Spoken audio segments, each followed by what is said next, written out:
contribuimos todas y todas al buen desarrollo de esta sesión. Muchas gracias.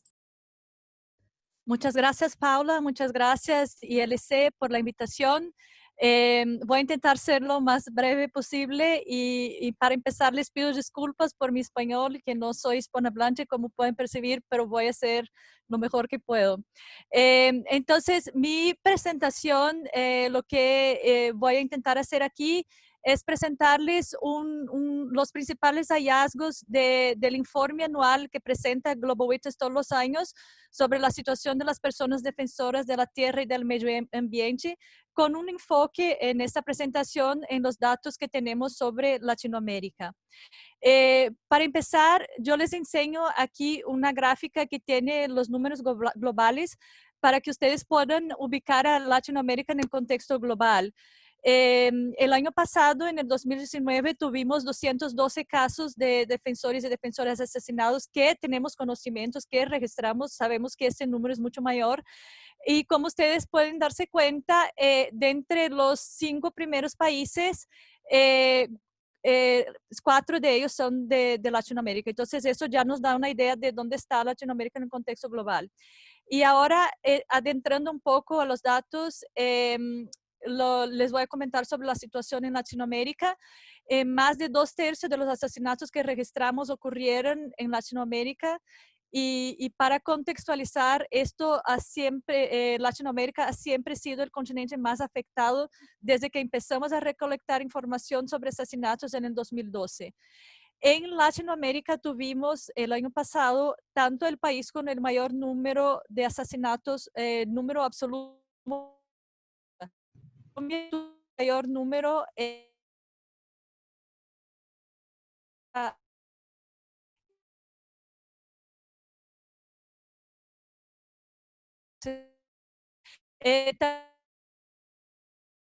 los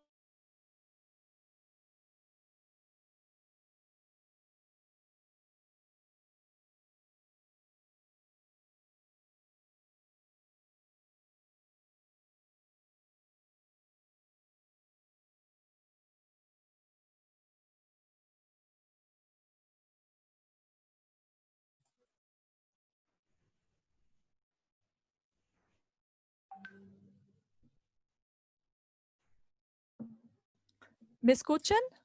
Ahora, sí, ¿ya solucionaste? Es que se cortó el Zoom, me cortó. Sí, Ya está, perfecto. te cortó el Zoom. Si vuelves a tener problemas, te vamos a cortar y vamos a seguir con Vale, la siguiente ponencia y cuando está soluciones, bien. ¿te parece, Sí, Marina? me parece, me parece. Ok.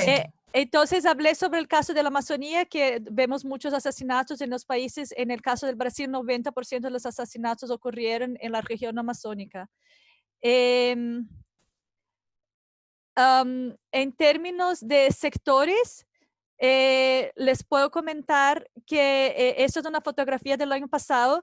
La minería aparece como el sector donde la mayoría... Marina, ¿Sí? perdona que te interrumpa, Marina. ¿Sí? ¿No se ve la presentación?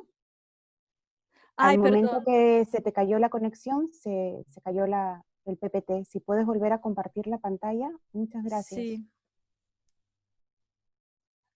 ¿Ahora sí? Perfecto. Perdón. Bueno, en términos de sectores, esta es una fotografía del año pasado de América Latina. No quiere decir que todos los años tenemos esta configuración, pero la minería suele ser el sector que identificamos con el mayor número de conflictos que acaban desencadenando un asesinato. Y ahora no puedo mover, vale, puedo mover. También me gustaría hablar rápidamente sobre las comunidades vulnerables. En términos globales, nosotros hemos identificado que 40% de las defensoras y defensores asesinatos pertenecían a comunidades indígenas. Ese número puede ser mayor, pero eso es lo que hemos identificado. Y si consideramos que el 4.4% de la población global es indígena, nos damos cuenta de cómo este grupo es desproporcionalmente afectado por ataques y asesinatos. En términos de género, no ha habido muchos asesinatos de mujeres y eso es una alegría contarles. Y eso siempre ha sido el caso también en el pasado. pero lo que también sabemos es que las mujeres suelen recibir amenazas muy específicas de género, como la estigmatización y amenazas tienen un impacto muy nefasto sobre las mujeres. Les comento también en relación a cambios que han ocurrido en relación a años anteriores. La pregunta es, ¿ha ocurrido cambios? La respuesta corta es no muchos. En general, Latinoamérica suele tener el país con el mayor número absoluto en términos de asesinatos, con excepción de un año en que Filipinas apareció como con el mayor número absoluto. En años anteriores, el país con el mayor número siempre ha estado en Latinoamérica. El número per cápita, desafortunadamente, siempre ha estado en Latinoamérica y, para ser más específica, en Centroamérica, donde los países tienen una baja población pero un elevado número de asesinatos. En términos de sectores, eso sí suele cambiar de cada año, pero la minería, la explotación forestal y y el agronegocio suelen estar entre los primeros, y eso cambia mucho de acuerdo con la economía local y la situación en cada año. En términos de indígenas, desde que empezamos a reportar casos, hemos visto que a nivel global, entre el 25 y el 40% de los casos son de poblaciones indígenas, pero ese número suele siempre ser mayor en Latinoamérica. Para darles una idea, el año pasado el porcentaje global fue el 40%, mientras en Latinoamérica tuvimos el 50%, 55% de los casos de indígenas y comunidades afrodescendientes. Y para terminar mi presentación, me gustaría hablar rápidamente sobre las tendencias que hemos identificado recientemente en nuestro informe. Uno es que ha habido un incremento en las campañas de difamación en contra de defensores y defensoras, y con estas campañas hemos visto un incremento de las amenazas y ataques en contra de defensoras y defensores de la tierra y del medio ambiente. Ejemplos concretos son el caso de Brasil y Guatemala, donde hemos visto que tras pronunciamientos de los presidentes ha habido un incremento sustancial de ataques en contra de pueblos indígenas y de organizaciones de la sociedad civil. Una tendencia muy reciente también es el COVID. Hemos visto un incremento y también un cambio en la naturaleza de ataques. Sabemos que con el COVID los defensores ahora están confinados en una ubicación conocida y por lo tanto se vuelven un blanco fácil. Juicios han sido suspensos y audiencias realizadas a puertas cerradas, lo que empeora aún más un problema que ya hemos identificado en Latinoamérica, que es el problema de la criminalización. También hemos visto limitaciones al derecho de la protesta, aun cuando los participantes obedecen a las reglas de distanciamiento social, y también un incremento de la vigilancia e intimidación de defensores y defensoras debido a la instauración de estados de sitio y de emergencia en respuesta a la crisis sanitaria. Y con esto termino mi presentación. Muchísimas gracias y perdón por la interrupción inicial. Muchas gracias, Marina, por tu intervención muy reveladoras, estas cifras que nos trae Global Witness. Si tienen preguntas para Marina, por favor las van escribiendo en el chat y se identifican con su nombre, la organización a la que pertenecen. A continuación le doy la bienvenida a Wilmer Vanegas, él es representante de la OPDC, Organizaciones de Población Desplazada de los Montes de María en Colombia. Wilmer, ¿estás con nosotros?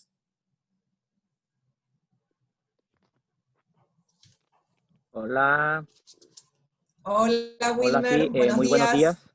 Bienvenidos, entonces adelante. Bueno, primero que todo, pues, darle las gracias a la ILC por la amable invitación.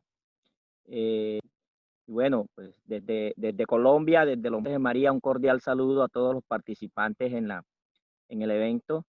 Y bueno, mi presentación es un poco más, digamos, más dialogada. No tengo una presentación concreta. Les voy a hablar sobre la situación real que está viviendo nuestro país, que es Colombia, que la compañera que me antecedió pues muestra un poco las cifras, y Colombia está en el número 1 en el tema de asesinatos a personas defensoras y defensores de derechos humanos. Entonces, la situación, digamos, en Colombia es una situación bastante crítica que se ha venido agudizando a partir también de todo lo que tiene que ver con el tema de la pandemia del coronavirus.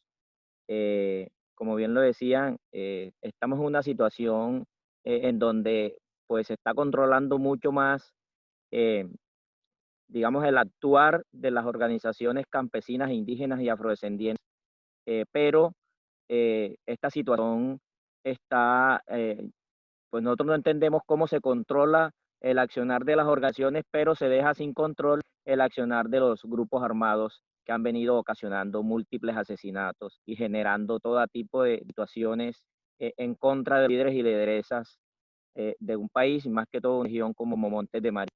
Nosotros, dentro de los análisis que hemos hecho, pues hemos venido haciendo análisis de texto y hemos encontrado que la situación se ha agudizando a raíz de que pues a Colombia ha llegado, digamos, múltiples modelos productivos, y uno de ellos, el que más daño le ha hecho a Colombia y a la región de Montes de María, es el tema de los monocultivos de diferentes, digamos, de diferentes especies. Nosotros hemos venido defendiendo miles de veces, lo hemos venido defendiendo, la economía campesina, la seguridad y soberanía alimentaria de las comunidades. Y pareciera ser que esto fuera como un reto en Colombia, porque digamos que eh, esta situación pone en riesgo a los líderes y líderes en las comunidades defensoras de derechos humanos, porque se considera desde las grandes multinacionales, nosotros somos una piedra en el zapato, somos un obstáculo para que ellos puedan expandir sus áreas de cultivo, y eso repercute y genera amenazas en contra y asesinatos en contra de los defensores y defensoras de los derechos humanos. Esta situación es muy recurrente, y es muy repetitiva en nuestra región. Por lo tanto, pues nosotros hemos tenido que aprender a trabajar aún en medio del conflicto armado. Lo hemos venido haciendo hace mucho tiempo, y la situación en estos momentos no es la mejor. Pero sin embargo, nosotros como organizaciones, como defensores de la tierra y de los recursos naturales, hemos venido aprendiendo a trabajar en medio de esta situación. Hemos venido aprendiendo a hacer análisis de contexto, hemos venido inventando medidas de autoprotección concretas para minimizar un poco este gran impacto negativo que nos genera el conflicto armado y nos genera esta situación de vulnerabilidad y de amenaza que estamos viviendo. Entonces, digamos, desde nosotros como organizaciones, como defensores de derechos humanos y defensores de tierra de la naturaleza en Montería y en Colombia, hemos venido adoptando elaborar planes de protección y autoprotección comunitaria, tanto colectivas como individuales, para poder digamos, tratar de minimizar este impacto que ha sido, digamos, muy fuerte en la situación que se está viviendo en estos momentos. Hay una, digamos, nosotros lo sentimos así, a raíz de la pandemia y a raíz del cierre, digamos, de muchas actividades. Nosotros entendemos que estamos confinados nosotros, pero los grupos armados están reorganizando, están entrando nuevamente a las comunidades, y no entendemos cómo las autoridades pues no tienen control sobre eso, y vemos cómo se ha venido pues multiplicando los asesinatos, amenazas y todo tipo de situaciones en contra de los defensores y defensoras de derechos humanos. Hay una situación concreta que quería mencionar un poco también, el tema con el tema además de la pandemia, con el tema de la reapertura de sectores económicos, se ha venido todavía más agudizando la situación, porque están ingresando nuevamente empresarios y nuevas personas a los territorios que que han traído consigo, digamos, nuevas situaciones que ha venido generando también un poco una dificultad enorme. Eh, Colombia, con el tema de la pandemia, ha cerrado sus fronteras de pronto a algunas comunidades. Esto ha hecho que el tema del narcotráfico, ya digamos en estos momentos, el narcotráfico se convierte, o sea, toma otra modalidad, y es el tema del microtráfico, y ahí es donde está el riesgo también en las comunidades, porque con todo el de cierre de fronteras y este tipo de cosas, digamos que estos grupos que han venido viendo y que han venido posesionándose en los territorios han tomado las comunidades como suftín, han tomado, digamos, posesión de las comunidades imponiendo miedo, imponiendo terror, asesinando personas, amenazando y haciendo todo tipo de atrocidades en los territorios. Entonces yo creo que hay que ponerle la luz a este tipo de situaciones porque consideramos nosotros que no podemos volver a que se recrudezca este conflicto armado tan fuerte que tenemos. Y hay una gran preocupación desde Colombia, desde todos los sectores campesinos, indígenas, descendientes, mujeres, jóvenes, porque con el fortalecimiento de estos grupos armados y digamos, con el recrudecimiento del conflicto, quienes están también teniendo una fuerte afectación son nuestros jóvenes que están sin oportunidad y se ha venido recrudeciendo todo el tema de reclutamiento de estos jóvenes. Entonces, hay una situación de control en el territorio que pone muchísimo más en riesgo a estos líderes que nos planteamos un modelo de desarrollo totalmente diferente al que se quiere imponer en las regiones, y además de esto acompañado también, y yo diría simplemente con complicencia de un gobierno que tiene un discurso para el mundo internacional, el mundo exterior, pero realmente ese discurso no se refleja en acciones concretas que se implementan en los territorios. Entonces, aquí hay una gran dificultad, aquí hay que visibilizar esta situación bastante grave que están viendo los territorios rurales, no solamente los montes, sino en todo Colombia. Esto ha hecho que nosotros como procesos sociales, como organizaciones defensoras de derechos humanos, nos tomemos a la tarea de tomar las vías. Aún en la pandemia estamos viendo cómo los indígenas están marchando, estamos viendo cómo los campesinos también han venido tomando la brecha porque hay una situación bastante crítica. Nosotros queremos que se resalte, que se visibilice y sobre todo que no haya más muertos y que los muertos no los pongamos los líderes sociales ni los defensores de derechos humanos. Muchas gracias. Wilmer, muchísimas gracias por tu intervención, nuestra solidaridad con las personas defensores en Colombia. Ahora quiero presentarles y darle la palabra a Ruth Alipaz. Ella es representante de la Coordinadora Nacional de Defensa de los Territorios Indígenas Originarios Campesinos y Áreas Protegidas de Bolivia.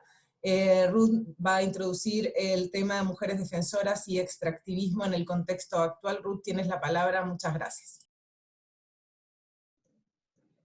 Muchas gracias, Paula. Muchas gracias al ILC y a todos quienes estamos compartiendo este panel, pero también a los que nos siguen en las redes sociales. Bueno, yo primeramente voy a decir que la CONTIOCAP está conformada por principalmente mujeres, donde somos el 85% de mujeres defensoras de los territorios indígenas, originarias campesinas y áreas protegidas. Y a nosotras las mujeres pues de esta coordinadora nos queda bien claro de dónde procede toda esta problemática que nosotras como mujeres enfrentamos, ¿no? Y que vivimos en una situación de subexistencia y que está impuesta pues por la ambición desmedida, la avaricia sin límites de pequeños grupos de poder obsesionados con la acumulación y que le ponen precio a la vida, que le ponen precio a nuestras vidas, principalmente a los pueblos indígenas y específicamente a las mujeres. Y encima todo este sistema goza de la protección de los gobiernos de turno, por ejemplo, el capitalismo, cuya herramienta es el extractivismo para expoliar a la madre tierra todos sus minerales, pues envenenan con mercurio 24 horas al día, 7 días a la semana, 365 días al año, lagos, ríos, agua, aire, suelos, bosques, peces, criaturas del bosque y humanos. Avasallan nuestros territorios, pero además consumen toda el agua hasta hacer secar lagos como el lago Popó en tierras altas, deforestan e incendian los bosques como en la Chiquitanía, la Amazonía y el Chaco, que se está incendiando en estos momentos y que no hay reacción de parte del gobierno, de parte del Estado. Hay una ausencia total de Estado. La presencia del Estado es para arremeter contra nuestros territorios y nuestros derechos en los territorios indígenas, pero no para atender este tipo de contingencias que se ocasionan en favor de los grandes agronegociantes. Los incendios están, además tienen como fin, pues, ¿no? Envenenar los suelos, el aire, y a nosotros los seres humanos y todo lo que está en los bosques, ¿no? Concentran tierras, además, privatizan las semillas, privatizan el agua y nos envenenan con sus productos transgénicos. Están explorando petróleo, aún en pandemia han continuado, el gobierno no ha tenido ningún tipo de control durante pandemia y han continuado con la exploración y la explotación petrolera, ingresando a territorios indígenas y ocasionando contagios, por ejemplo, en el área del Chaco, en comunidades como Cipotindi, han contagiado, han provocado contagios en comunidades indígenas, y el gobierno ha hecho caso omiso a todo tipo de llamado de atención, incluso violando sus propias normas de prevención durante la cuarentena, ¿no? En el Aguaragüe es la zona donde tenemos la mayor cantidad de pasivos ambientales, que toda la exploración de más de 50 años en la región, pues lo que nos han dejado solamente son pozos tóxicos y fierros contaminantes que fluyen hacia nuestros ríos, y que la población tiene que beber esto porque ya tampoco tienen agua. Obstruyen nuestros ríos con mega hidroeléctricas, ocasionando que muchos de nosotros tengamos que desplazarnos. Hemos vivido de zonas donde hemos habitado ancestralmente, ¿no? Los incendios, por ejemplo, voy a volver a tocar este tema, los incendios del bosque del 2019 y 2020 actuales, muy probablemente están despojando de recursos fundamentales, por ejemplo, para la existencia de pueblos no contactados en esas regiones. Y el gobierno no está cumpliendo con ni la Constitución ni los convenios internacionales para dar alguna garantía o alguna señal de protección a estas poblaciones más vulnerables como son los no contactados. Y ante esta masiva y alevosa destrucción, ¿qué es lo que ocurre? Que además nos ofrecen como desarrollo. Eso es lo que tienen como planes, por ejemplo, los actuales candidatos que están en carrera electoral, que este domingo se va a llevar a cabo las elecciones en Bolivia, pues nos siguen ofreciendo como desarrollo. Pero quienes ponemos el cuerpo y absorbemos todo eso somos las mujeres. No solamente en Bolivia, y escuchamos ya con datos que es alrededor del mundo. Nosotras somos esas criaturas que nos debatimos entre la vida y la muerte porque el sistema capitalista, extractivista, consumista, nos esclaviza, nos somete, nos despoja a nosotras y a nuestra descendencia de lo esencial para la vida. Y nos obligan a salir a enfrentar al poder del sistema. Y tenemos que dejar la casa, la familia, postergar sueños para defender nuestros territorios, nuestras medicinas, nuestros saberes, nuestra herencia para otros seres que van a necesitar de todos esos recursos para reproducir la vida. Así como nosotros hemos recibido esa herencia de la libertad de nuestros territorios.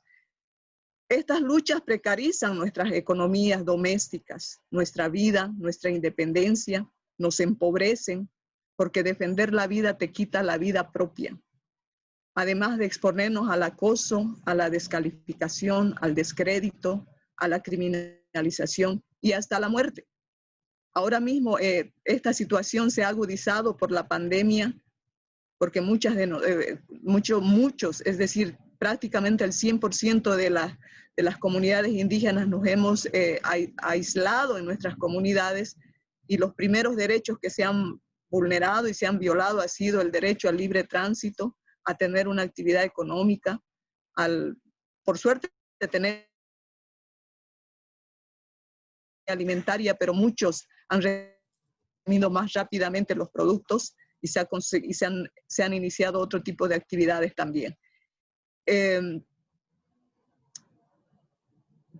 Y nos han estado controlando, se han militarizado los territorios, se han puesto controles para que nosotros no podamos circular libremente, pero no controlan a los mineros, no controlan a los petroleros, no controlan a los agronegociantes que están incendiando los bosques, o al narcotráfico que está reproduciéndose en las áreas protegidas.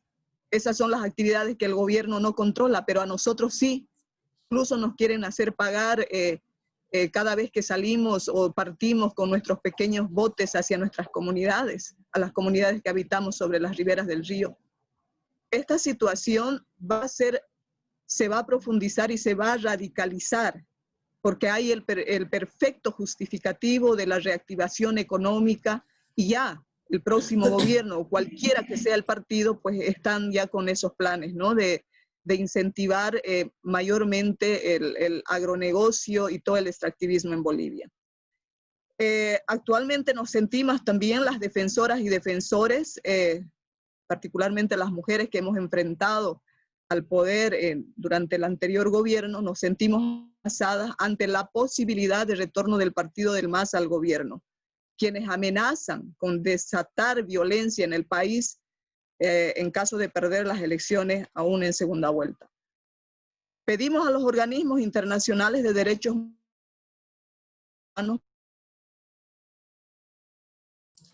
Ruth, se está cortando tu audio, te quiero agradecer, a ver si te reconectás.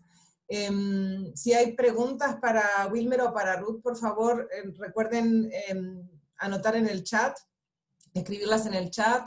Y allí también está Fiorella de International Land Coalition. Ruth, te habíamos perdido y además terminó... ya nosotras pedimos por favor que presten atención.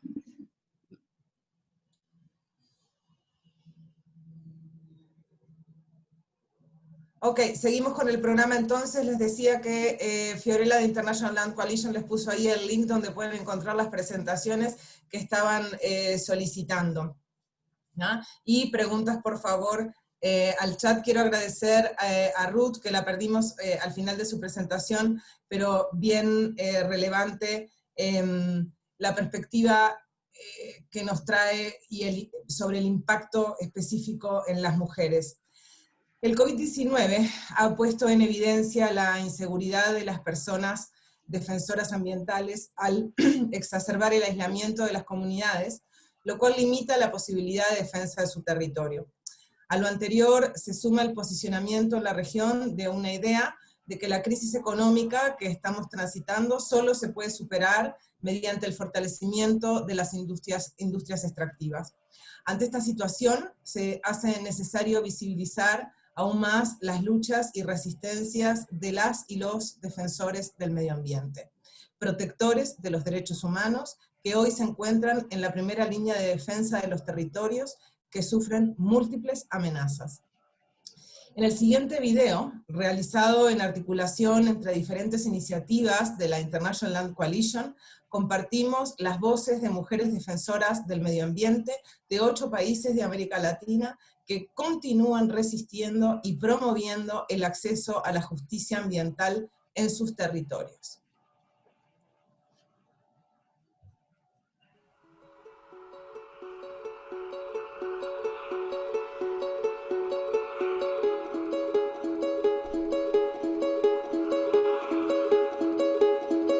Mi nombre es Lourdes Miranda Tiguayo. Mi nombre es Beatriz Débora Sajama. Eu sou Elisa Urbano Ramos. Mi nombre es Silvia Cruz. Mi nombre es Blanca Julia Astún Mejía. Mi nombre es Guadalupe Flores Chiapas. Mi nombre es Josefina Tunqui. Soy la gobernadora suplente del Cabildo Indígena Cenú Tierra Santa. Integro el grupo de mujeres defensoras ambientales.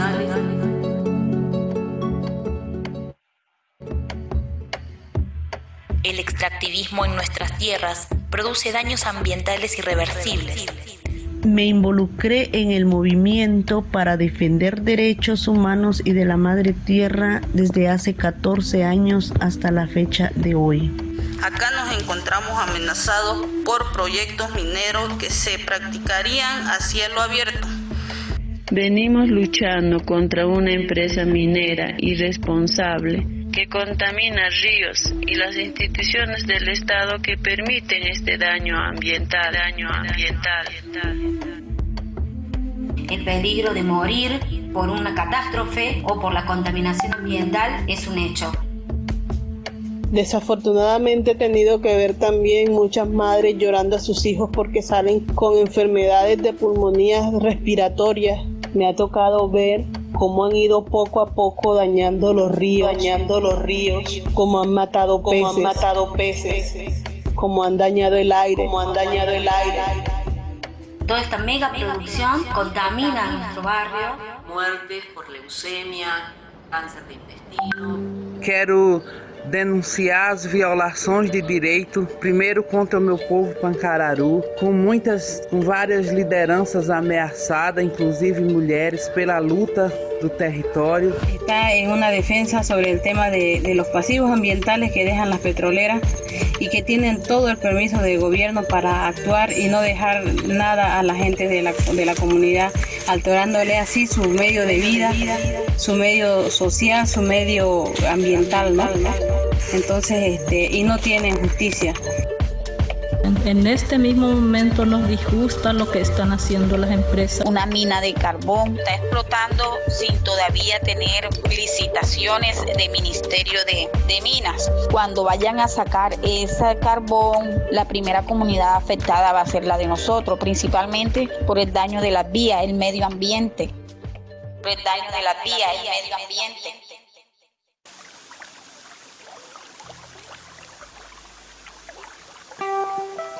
El extractivismo opera mediante el saqueo y la apropiación neocolonial, que afecta de manera particular la vida de las mujeres. 15 mujeres para trabajar sobre el cuidado del medio ambiente en nuestro territorio.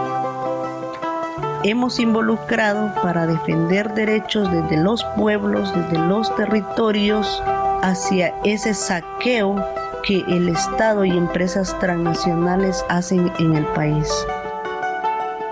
En muchas ocasiones nos hemos movilizado contra estas instituciones cuestionadas. Somos perseguidas, somos criminalizadas, hemos sido encarceladas. Es una violación a los derechos humanos al atentar contra nuestra vida. Nos ha expuesto al peligro la salud y la vida de los pobladores. Nos oponemos a ser sacrificados. Seguimos trabajando para defender el ambiente en nuestro territorio y poder hacer respetar nuestros derechos humanos. Y así vamos luchando cada día. Mi defensa territorial es en cuidado de la naturaleza, el medio ambiente de toda mi comunidad. Cuidamos la vida.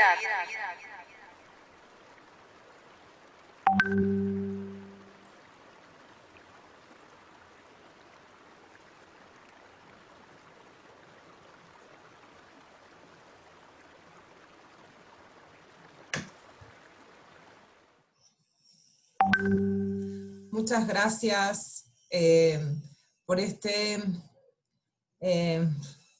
revelador, por un lado, pero al mismo tiempo inspirador video homenaje a las mujeres defensoras.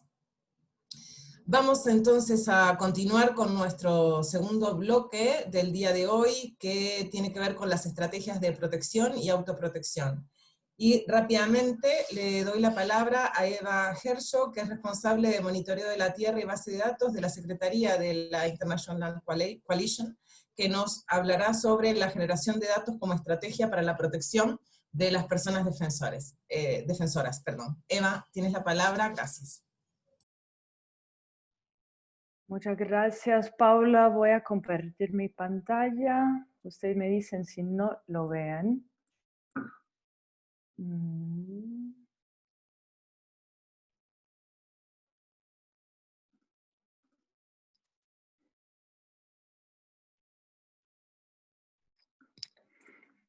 ¿Ven la pantalla o todavía no? Sí, vemos como un texto.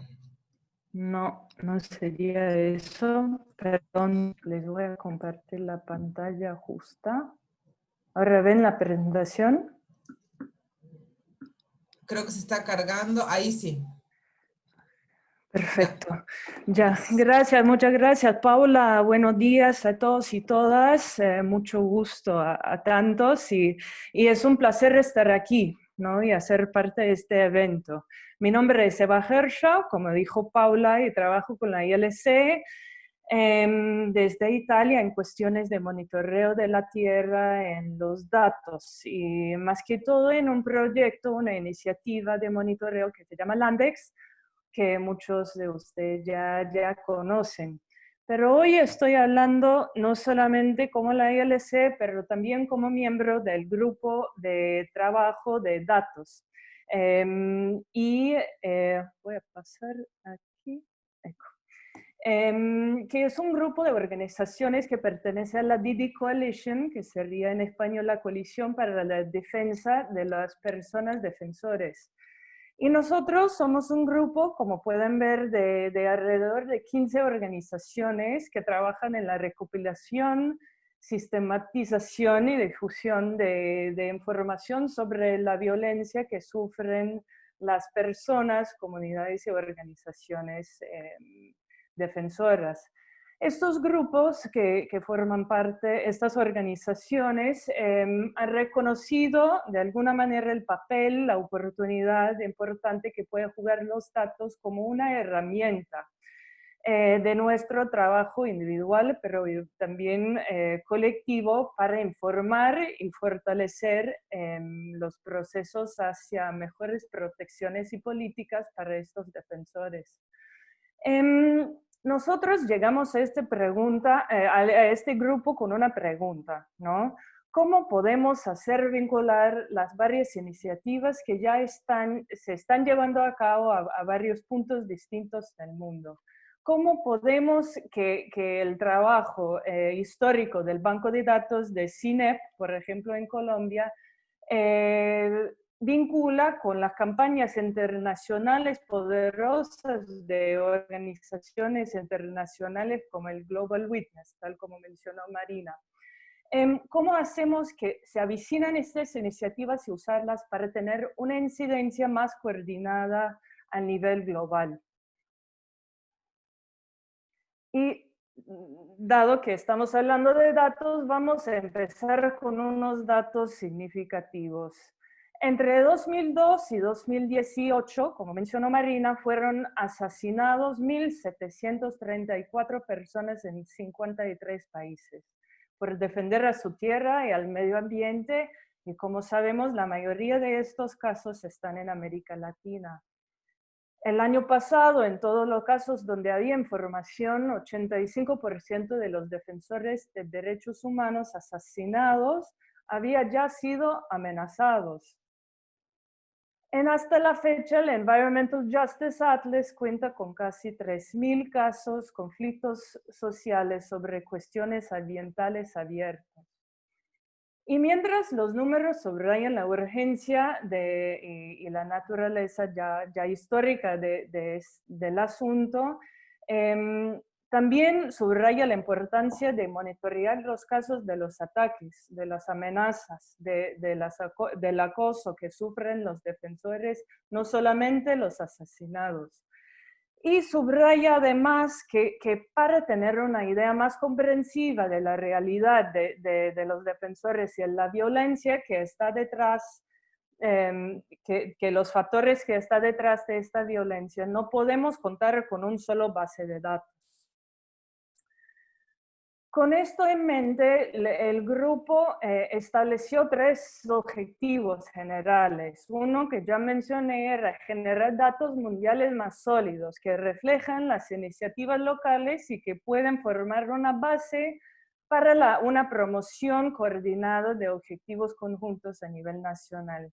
2, aprender uno de los otros, compartir las mejores prácticas y fomentar capacidad en países donde aún no recogen datos sobre las personas defensoras. 3, entender mejor las pautas de violencia más allá de los asesinados con el fin de sensibilizar y prestar apoyo de una forma más coordinada y adecuada. Pensando en el primer objetivo, ¿cómo podemos crear una base de datos global que incluye a varias iniciativas ya existentes? Para hacer este ejercicio no podemos hacer al nivel global.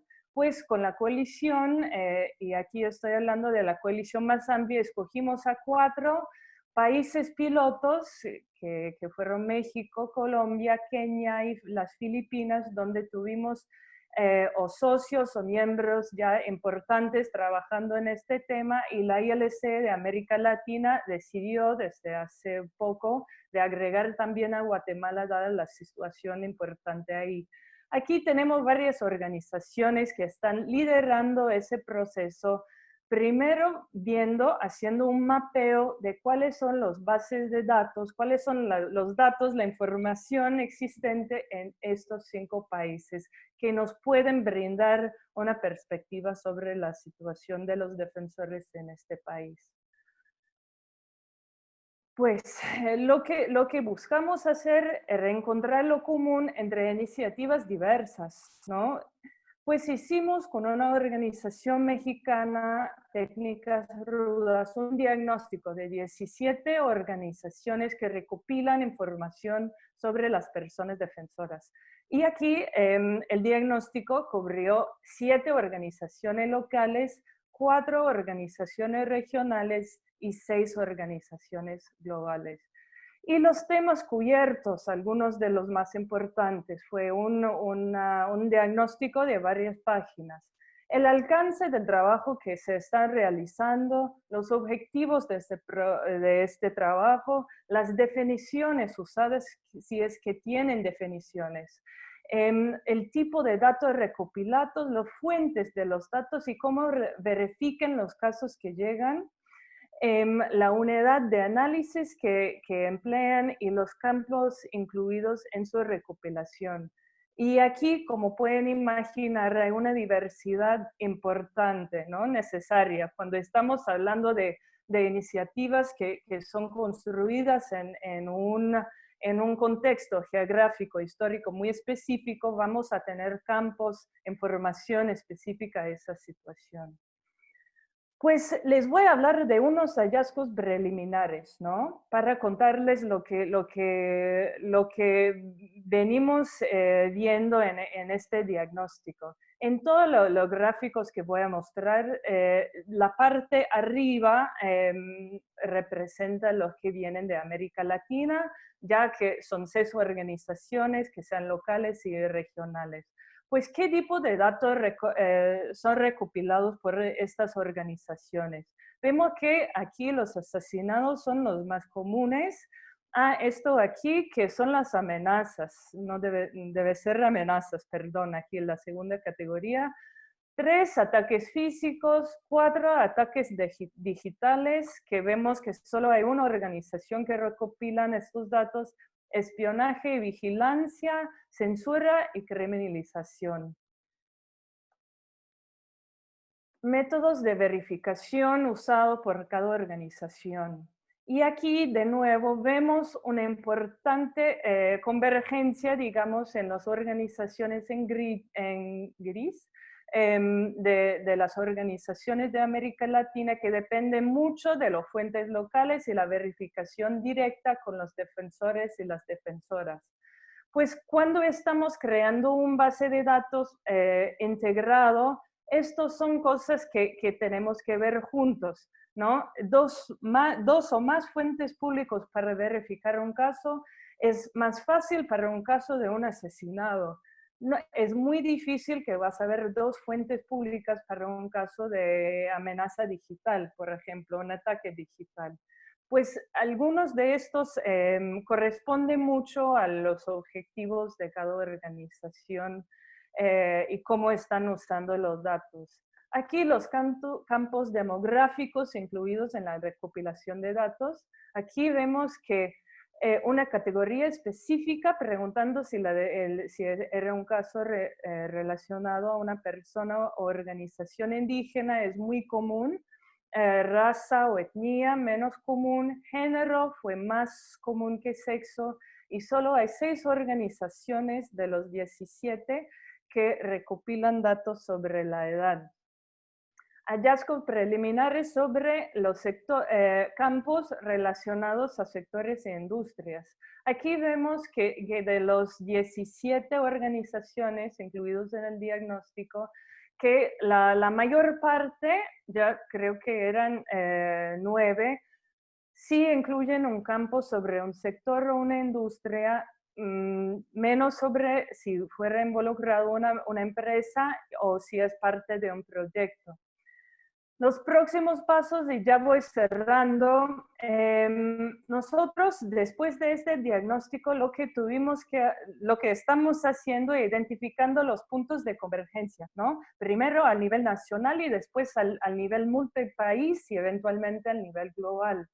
Estamos en la fase esta semana y la próxima semana de tener conversaciones nacionales para validar los hallazgos y el camino que el grupo con estos miembros, los participantes locales van a seguir hacia una metodología conjunta que dejaría que integráramos estos varios bases de datos. Después, proponer una metodología de base para la integración de estos datos y el flujo de trabajo. Después tenemos que equipar la plataforma Landex para que pueda realizar esta tarea de consolidación. Finalmente, difundir los hallazgos finales para un público más amplio, publicar los resultados, identificar casos de usos, cómo se van a movilizar estos datos una vez integrados y planear la próxima fase. Aquí dejo mi información y cierro. Muchas gracias, Paula, todos y todas. Muchas gracias, Eva, por plantearnos este tema tan relevante que son las bases de datos, el registro, el monitoreo de casos de violaciones de derechos humanos en contra de personas defensoras, para establecer patrones y tendencias y para poder contribuir ya con base en la evidencia en el diseño de políticas, planes, programas para garantizar sus actividades y su protección eventualmente. Muchas gracias, Eva. A continuación, nos va a intervenir Marta Esber. Marta es coordinadora del programa de defensoras ambientales de la Fundación Plurales, que trabaja en Argentina, Bolivia y Paraguay, y que nos va a compartir los aportes desde la Fundación Plurales en el desarrollo de estrategias de autoprotección comunitaria. Adelante, Marta, muchas gracias. Gracias, Paula. Buenos días a todas y todos, y queríamos compartir desde Fundación Plurales, que trabajamos en articulación con otras organizaciones, impulsamos una red de mujeres defensoras ambientales en Paraguay, Argentina y Bolivia, apoyando a las organizaciones, sus objetivos, luchas y la visibilización de esas luchas. En los últimos años hemos podido observar que a medida que el modelo extractivista fue instalándose con más fuerza en la región, particularmente con el apoyo de los gobiernos durante la pandemia, las acciones de las defensoras se fueron complejizando, ya que se desarrollaban en escenarios más hostiles hacia ellas. En este contexto de hostilidad se tornaron urgentes las acciones que las defensoras debían llevar adelante para impedir el avance sobre sus territorios de las explotaciones mineras, agronegocio, etc. Y en ese marco, los riesgos de poner en peligro su integridad física, la de sus organizaciones y la comunidad aumentaban. Pudimos contactar durante las reuniones con las defensoras que en algunos de sus relatos estaban presentes las amenazas recibidas de privados.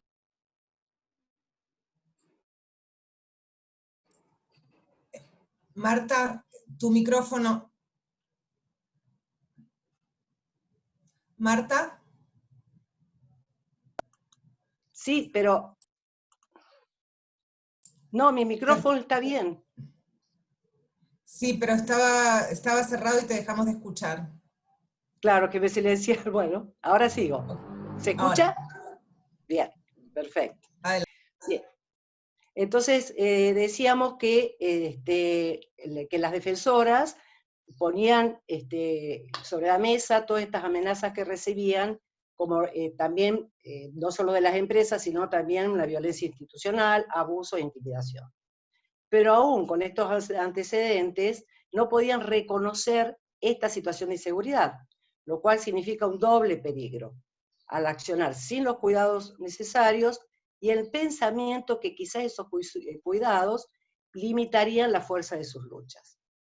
Aún cuando se tuviera conciencia de lo serio de la situación, no estaba claro cuáles eran las estrategias para enfrentar estos hechos, para identificarlos correctamente y cuáles eran las medidas de cuidado y protección desarrolladas. Y si bien en algunos casos habían desarrollado algunas medidas de seguridad, no existían planes de seguridad elaborados colectivamente.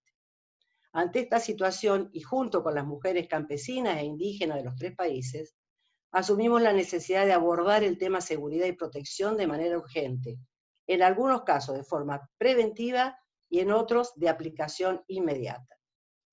Pero para esto no podíamos perder de vista algunos factores como son las lógicas limitaciones del territorio que habitan, falta de caminos y transportes adecuados, lejanía de los centros más poblados, escaso acceso a las comunicaciones, por ejemplo, y que a las violencias ejercidas sobre los hombres se le suma, en el caso de las mujeres, otras violencias, por el solo hecho de ser mujer, como son el acoso, las violaciones, la violencia económica, la violencia doméstica, y las trabas para la participación efectiva de las mujeres en la toma de decisiones.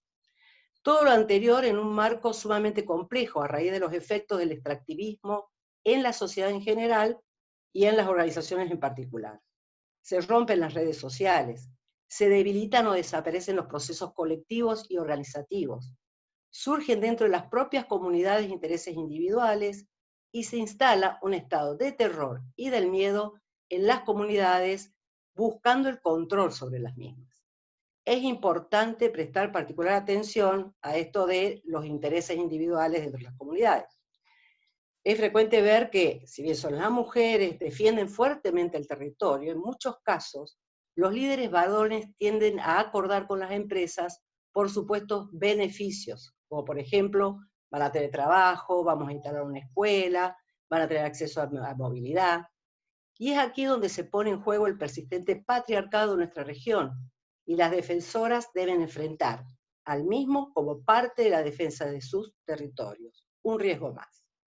También tenemos en cuenta que el extractivismo es un modelo que, basado en la explotación de los bienes naturales, conlleva una reorganización de la economía y política de los países, la promulgación de leyes que lo favorecen, una justicia que lo protege, y todo esto con un mensaje de supuesto desarrollo del país, poniendo a aquellas que se oponen como contrarias a este desarrollo y sus acciones en el plano de la delincuencia y posterior criminalización. Teniendo en cuenta los factores mencionados, venimos impulsando el desarrollo de planes de seguridad abordados por cada una de las organizaciones de manera específica y particular al territorio habitado y a las mujeres y las jóvenes que lo defienden. Estos planes de seguridad se formulan de manera integral en 3 dimensiones: la defensa del territorio, la defensa de las organizaciones y la defensa física y psicológica de las integrantes de manera individual. En el plano más general, y para tener en cuenta a la hora de realizar el análisis de contexto para los planes de seguridad, es importante considerar las estrategias que desarrollan empresas y estados para facilitar el avance de las actividades extractivistas en los territorios. Por ejemplo, las alianzas políticas y económicas entre empresas, gobiernos, medios de comunicación, también recaban información cuantitativa y cualitativa de las comunidades, organizaciones y actividades de una manera encubierta, con censos, por ejemplo, o el relevamiento de tierras, de la propiedad, y fundamentalmente la militarización de los territorios, que fue en aumento durante la pandemia. Para terminar, algunas expresiones de las defensoras de Paraguay, Bolivia y Argentina. Hoy defender nuestro derecho a la tierra y al territorio es un factor de riesgo para nuestra seguridad como defensoras y la de nuestras comunidades ante la falta de política de protección por parte de los estados. Sufrimos la persecución y criminalización de las defensoras que ponemos nuestro cuerpo para defender las tierras y los territorios. Hoy, expresiones fundamentalistas persiguen al feminismo, a las mujeres organizadas y por ende al movimiento de mujeres, campesinos e indígenas. La situación se agrava cuando somos acusadas de quebrantar la paz social, la democracia y esto pone en riesgo aún más a las defensoras de derechos humanos. Y dicen, seguimos en lucha, seguimos en resistencia, aún en cuarentena. Muchas gracias. Muchas gracias, Marta, y muchas gracias por traer esas expresiones directas de las mujeres defensoras. A continuación, expondrá Manuel Marroquín. Manuel es representante del Comité de Desarrollo Campesino de Codeca de Guatemala. Manuel, te escuchamos para que puedas compartir la experiencia de tu organización de Codeca en el desarrollo de estrategias de autoprotección comunitaria.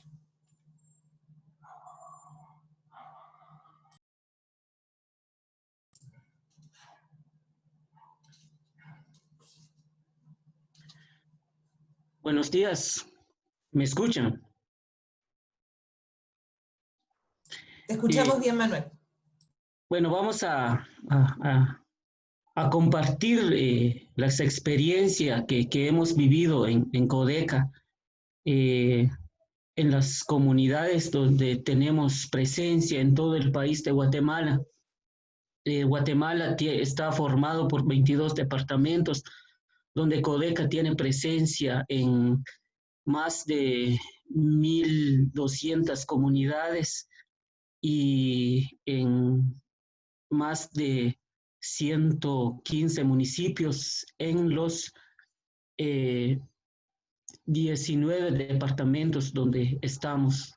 3 departamentos que no tenemos presencia, pero en esas comunidades hemos venido implementando algunas acciones de seguridad y de protección y de autoprotección como estrategias para afrontar o confrontar todo el embate de un sistema neoliberal donde vivimos, como decían lo que me antecedieron, que es propio del modelo capitalista que estamos viviendo actualmente, no solo en los países latinoamericanos, sino que en todos los países del mundo.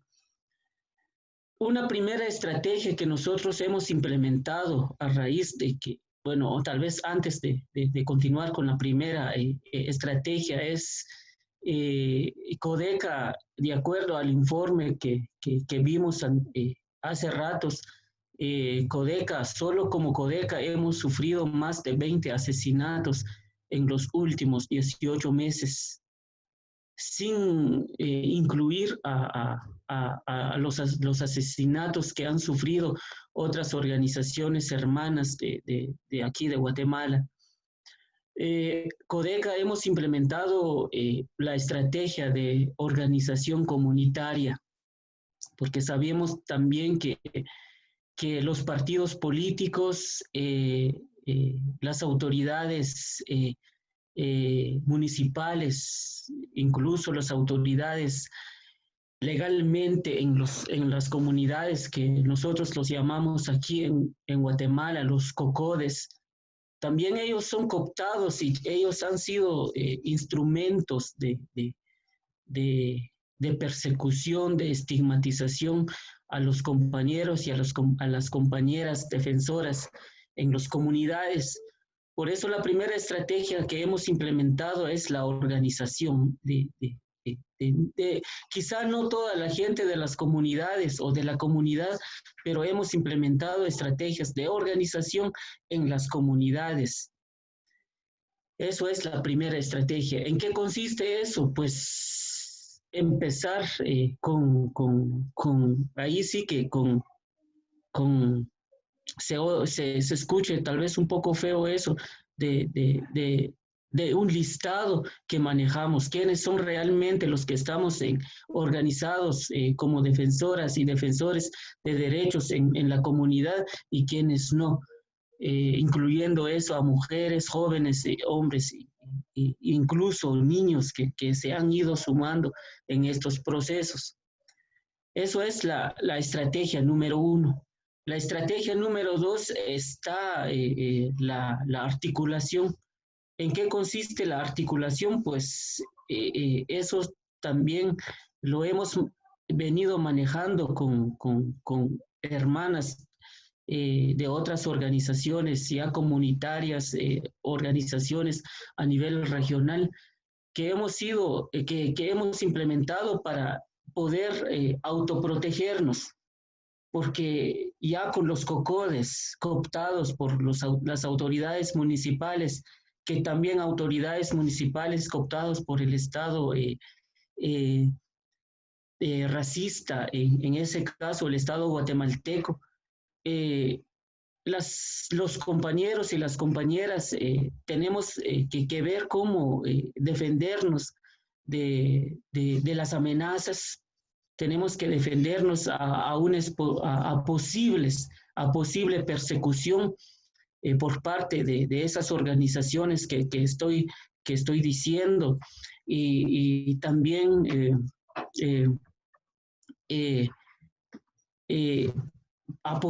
defendiendo a posibles asesinatos, porque hay compañeros y compañeras que en las mismas comunidades, por parte de esos famosos COCODES que acabo de mencionar, también han sido estigmatizados, han sido perseguidos. Entonces ya con esa articulación hemos implementado la protección, comunicándonos dónde va el compañero, comunicándonos quién anda ahí probablemente persiguiendo a algún compañero o alguna compañera. Entonces eso ha sido un factor muy fundamental, trabajar en articulación con otras hermanas organizaciones que defendemos derechos. La estrategia número 3 es la formación. La formación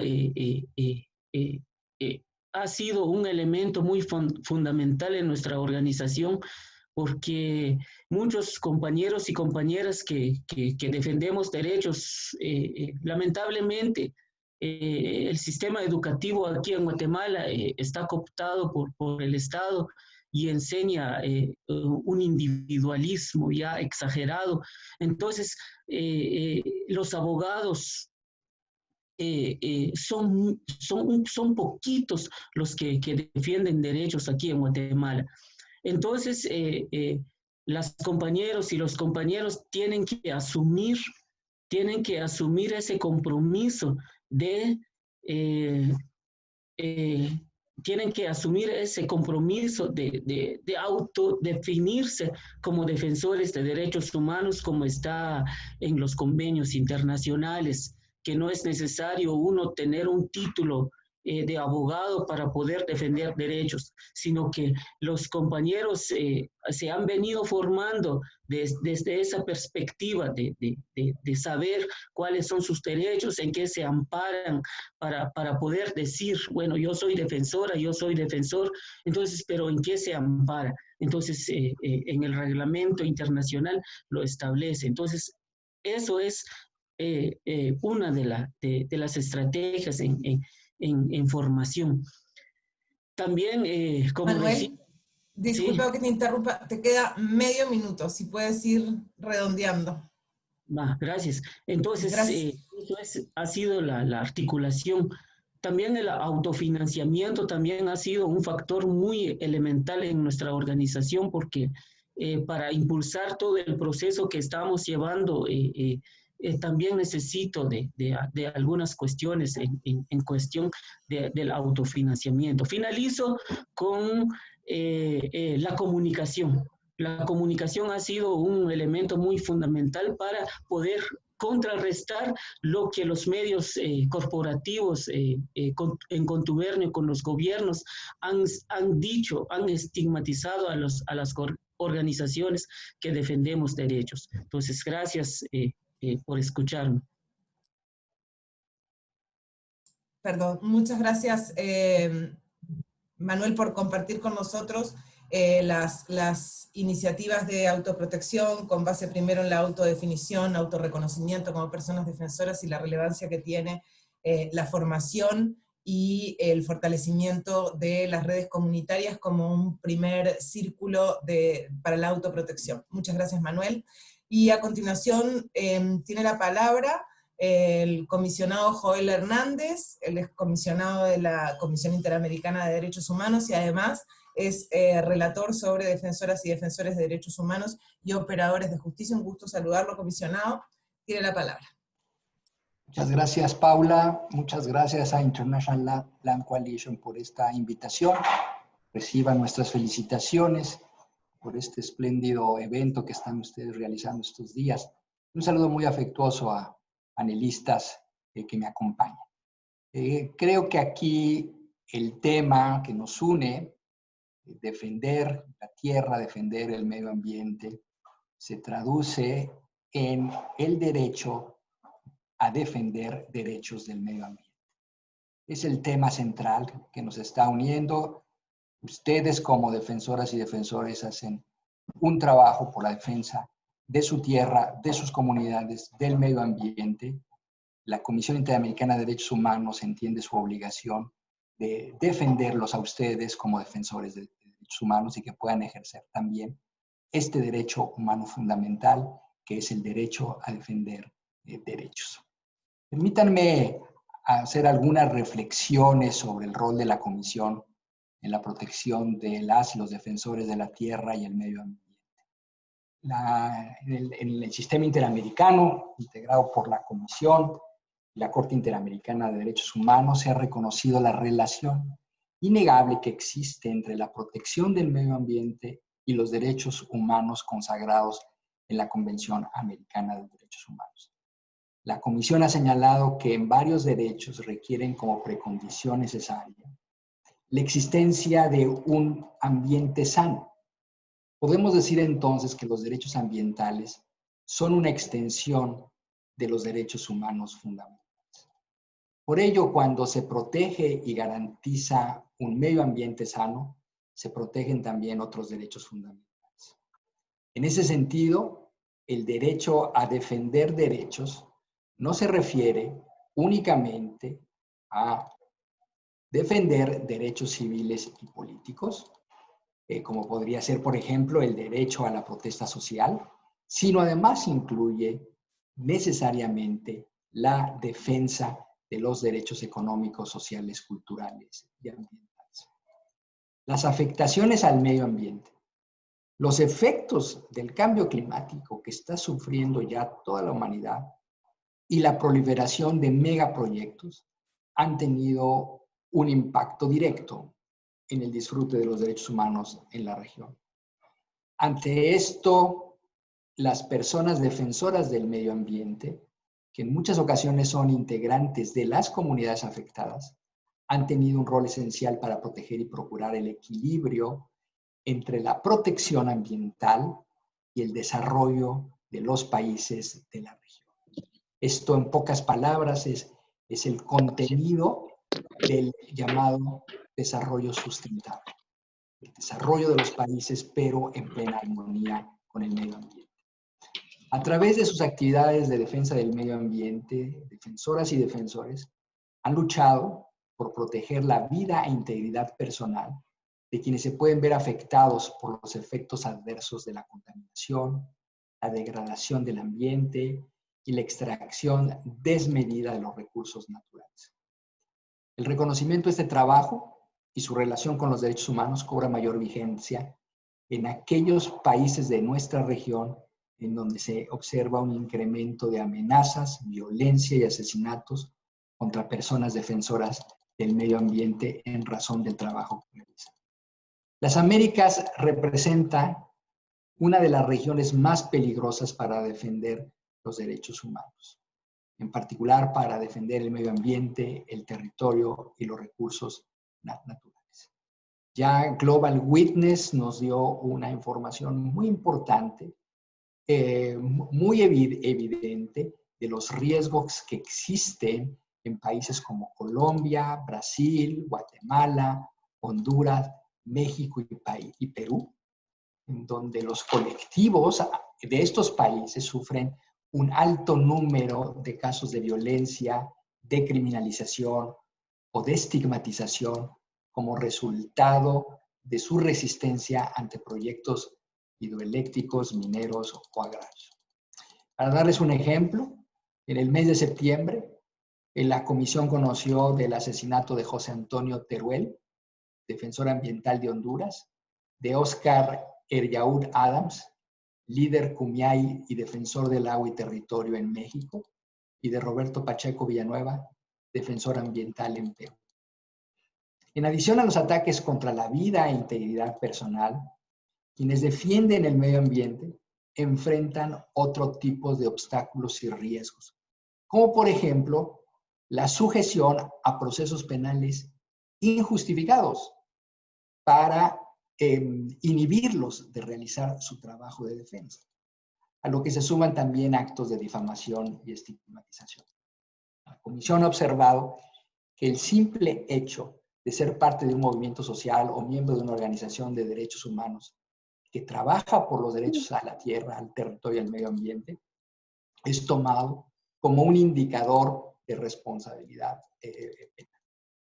Ha sido informada la comisión en el sentido que quienes defienden el medio ambiente suelen ser objeto de asesinatos, amenazas, hostigamientos, criminalización y estigmatización.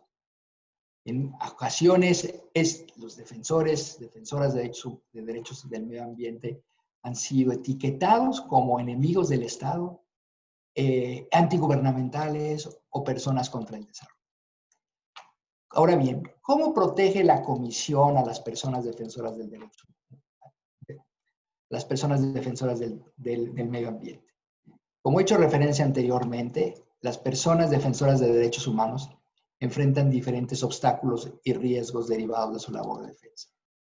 Ante esto, primeramente es necesario identificar cuál es el objeto de protección del sistema interamericano de derechos humanos que requiere ser resguardado según los mandatos y estándares del sistema. Desde la perspectiva de la Comisión, en adición a proteger la vida e integridad de las personas, también se busca proteger el derecho a defender los derechos humanos. En este caso, estamos hablando de proteger el derecho de ustedes a defender el medio ambiente. La Comisión hace uso de diversos mecanismos y funciones con miras a garantizar que las personas defensoras puedan ejercer su labor de defensa en un clima libre de hostilidades y amedrentamiento, para que así realicen su labor de manera plena. La Comisión se ha pronunciado, por ejemplo, en diversas oportunidades a través de su sistema de casos y peticiones. Para citar ejemplos, en Perú, el caso de la comunidad de San Mateo Huanchor y sus miembros y la comunidad de La Oroya. Asimismo, la Comisión ha solicitado el otorgamiento de medidas cautelares a favor de personas defensoras del medio ambiente en Perú, Guatemala, Costa Rica, México, Honduras, entre otros. El mecanismo de medidas cautelares ha operado como un instrumento efectivo de protección y prevención ante posibles daños graves e irreparables a personas o grupos de personas defensoras. Una vez otorgadas las medidas cautelares, la Comisión hace un continuo monitoreo a su cumplimiento a través de reuniones de trabajo con las partes involucradas. Otra cosa que viene realizando la Comisión es la elaboración de informes temáticos en donde se ha abordado la cuestión de la situación de defensores del medio ambiente y a través de los cuales ha emitido una serie de recomendaciones para que sean observadas por los estados. Por ejemplo, el deber de promover un ambiente seguro en el cual las personas defensoras de derechos humanos pueden ejercer libremente su derecho a defender los derechos humanos. Segundo, protegerles cuando su vida e integridad personal se encuentra en peligro. Y tercera obligación, el deber de investigar, juzgar y sancionar de manera diligente las violaciones a defensoras y defensores de derechos humanos. Otra herramienta con la que cuenta la Comisión para crear conciencia sobre la situación de defensoras y defensores en las Américas son a través de las audiencias públicas que la Comisión convoca en el marco de sus periodos de sesiones. En estos contextos, la Comisión ha tenido la oportunidad de escuchar en repetidas ocasiones información apremiante sobre la situación de los derechos humanos de las personas defensoras del medio ambiente. Ahora bien, permítanme hablar de la situación de las personas defensoras del medio ambiente frente al COVID-19.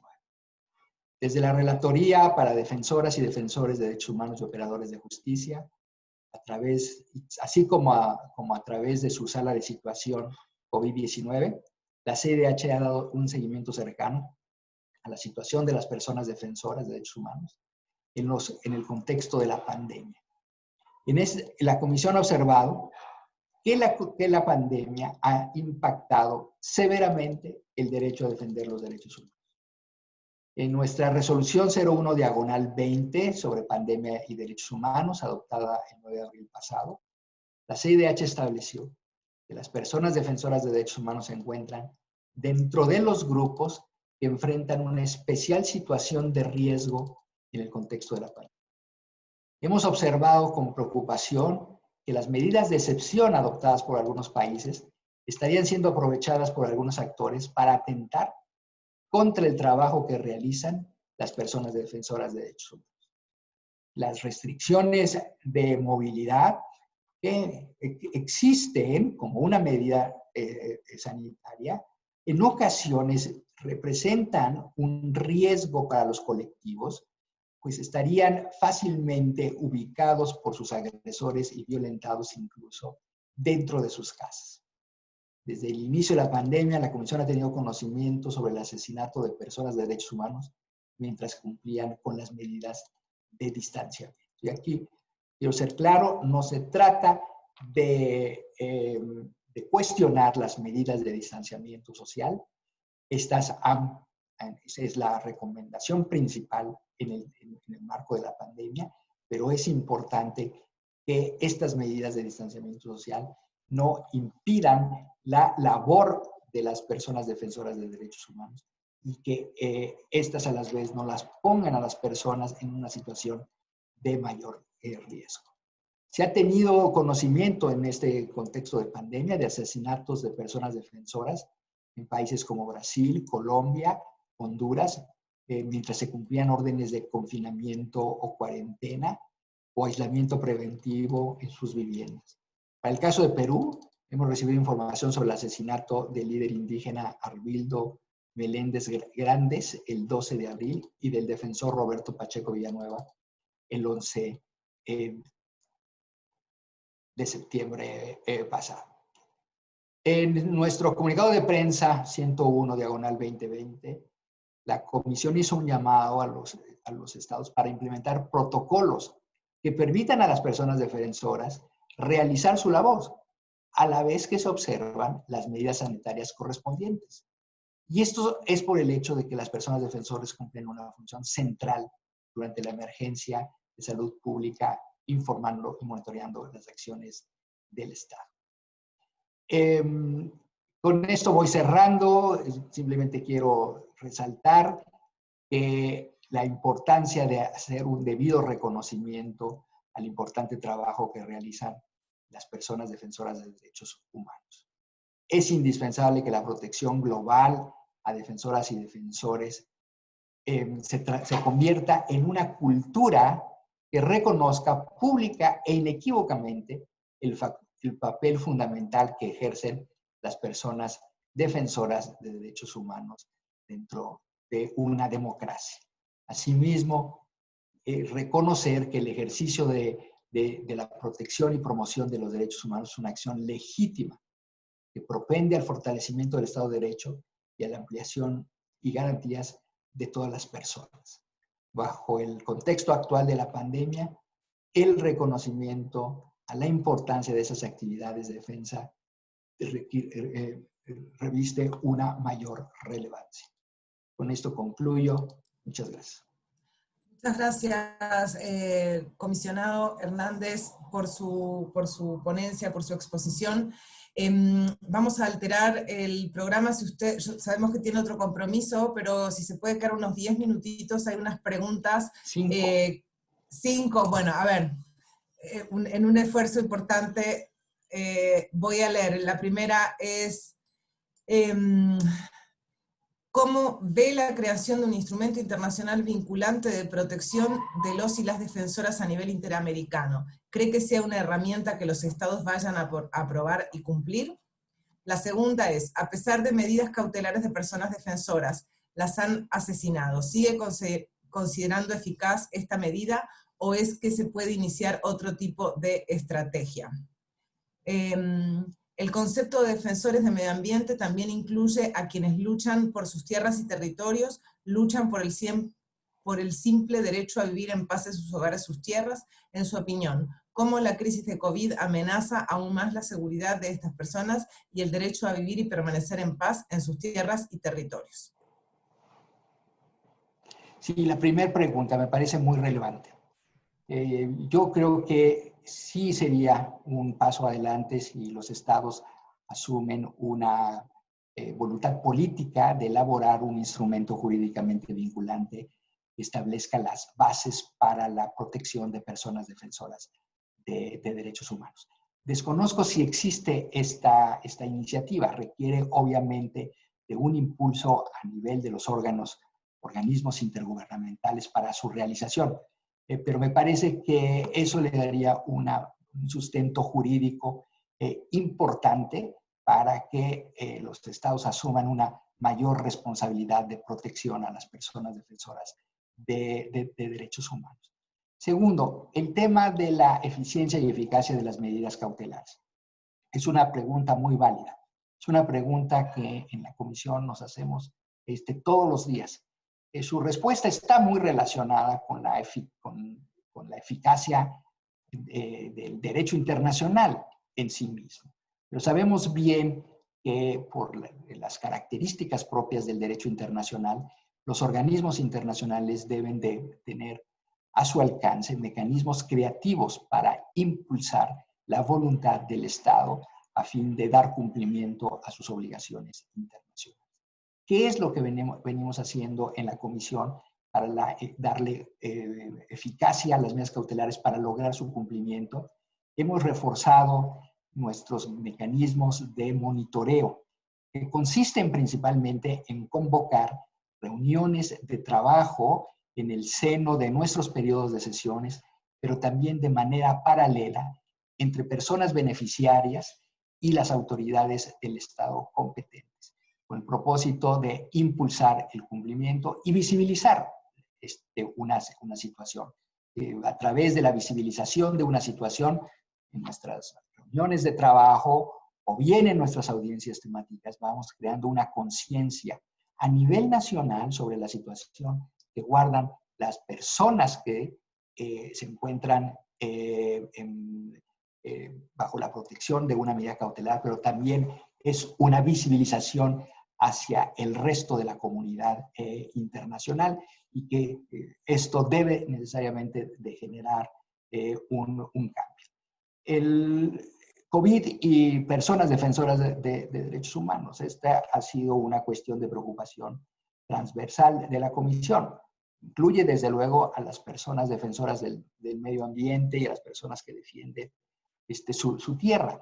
Sí hemos visto nosotros una situación de mayor vulnerabilidad porque teniendo, digamos, como antecedente la limitación de derechos por la pandemia, la más importante, por ejemplo, es las restricciones de movilidad o ejercer el derecho a la libertad de reunión o de asociación. De esta manera se está limitando el trabajo de las personas defensoras. También hemos visto en otra situación que las medidas de protección que gozan algunas de las personas defensoras, sea porque se encuentran bajo una medida cautelar de la Comisión o una medida de protección a nivel nacional, estas se ven disminuidas porque, como se asume que todo el mundo está en casa, las personas que llevan a cabo la vigilancia no están actuando, no están presentes en el domicilio, no están cuidando, y esto los ha puesto en situación de riesgo. Tenemos conversaciones interesantes, por ejemplo, con algunos estados como Honduras, en donde hemos estado en colaboración junto con la Oficina de la Alta Comisionada, la Oficina Regional, para elaborar protocolos que permitan a las personas defensoras de derechos humanos salir a la calle, hacer su trabajo con medidas de bioseguridad, con llamados salvoconductos, y que esto les permita hacer su trabajo sin ninguna cortapisa.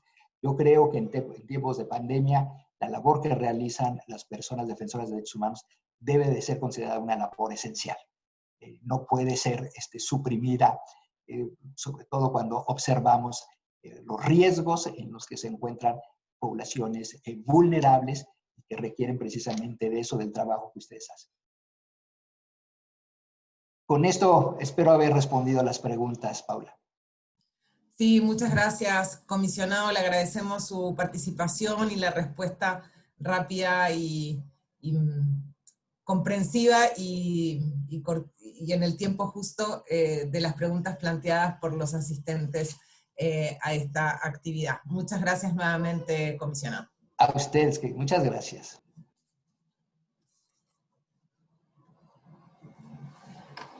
Bueno, yo quiero agradecer que la International Land Coalition de América Latina y el Caribe me hayan propuesto moderar.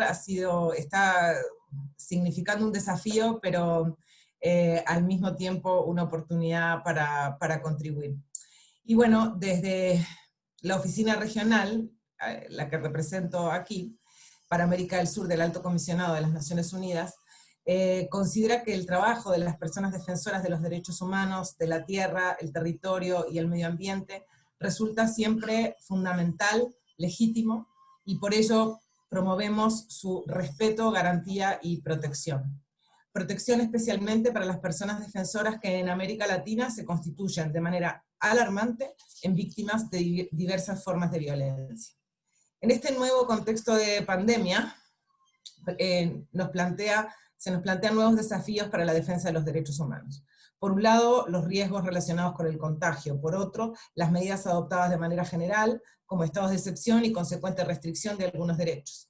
Adicionalmente, los estados se han concentrado casi exclusivamente en la contención de la pandemia, lo que ha desviado la atención de sus obligaciones en otros asuntos relativos al goce y garantía de derechos humanos. Por ello, cabe mencionar que las medidas excepcionales para proteger la salud pública y asegurar la atención sanitaria deben ser diseñadas e implementadas acorde con los estándares internacionales de derechos humanos. Deben ser necesarias y proporcionales a las necesidades reales, deben ser no discriminatorias, de duración limitada, no infringir derechos no derogables como el derecho a la vida, la prohibición de la tortura o el derecho a no ser detenido de manera arbitraria.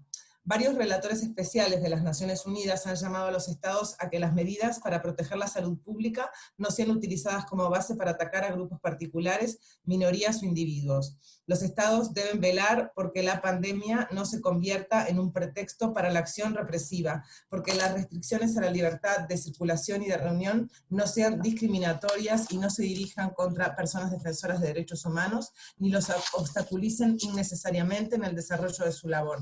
Y además han alentado a los estados a mantenerse firmes en conservar un enfoque basado en los derechos humanos para regular esta pandemia a fin de facilitar el surgimiento de sociedades saludables protegiendo el Estado de Derecho y los derechos humanos.